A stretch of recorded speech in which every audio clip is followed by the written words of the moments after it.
அனைவருக்கும் வணக்கம். Theni Senthil real estate, Senthil Ganesh பேசுகிறேன். இப்போ நம்ம பார்க்குற இடம் தேனி மாவட்டம். தேனி மாவட்டத்திலேருந்து ஒரு 15வது கிலோமீட்டரில் ஒரு காலி இடம், அதாவது வெறும் நிலம் மட்டும் விற்பனைக்கு வந்திருக்கு. மொத்தம் 25 ஏக்கர் வரைக்கும் இருக்குது. 25 ஏக்கரில் 2 ஃப்ரீ சர்வீஸ் இருக்குது. ஒரு கிணறு ஒன்று இருக்குது, ஒரு போர்வெல் ஒன்று இருக்குது. அதுபோக மாடு வளர்க்குற மாதிரி ஒரு செட் இருக்குது. ஒரு 50 மாடு வளர்க்குற மாதிரி செட் இருக்குது. நல்ல செம்மண் பூமி, சரளையாகவும் இருக்குது. பக்கத்தில் பார்த்திங்கன்னா நல்ல வாழை போட்டிருக்காங்க.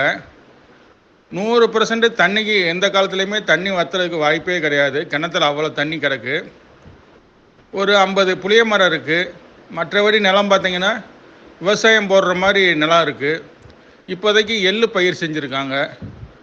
இந்த இடத்தோட ரேட்டு பார்த்திங்கன்னா மொத்தம் 25 ஏக்கர் சேர்ந்து 5 கோடி ரூபா கேட்குறாங்க. அதாவது ஒரு ஏக்கரோட ரேட்டு 20 லட்ச ரூபா கேட்குறாங்க. ஃபைனலாக 20 லட்ச ரூபா கேட்குறாங்க. இந்த இடம் பிடிச்சிருந்ததுன்னா நம்மளை தொடர்பு கொள்ளுங்கள். தொடர்ந்து நமது சேனலை பாருங்கள், சப்ஸ்கிரைப் பண்ணுங்கள், நண்பர்களுக்கு ஷேர் பண்ணுங்கள். நன்றி, வணக்கம்.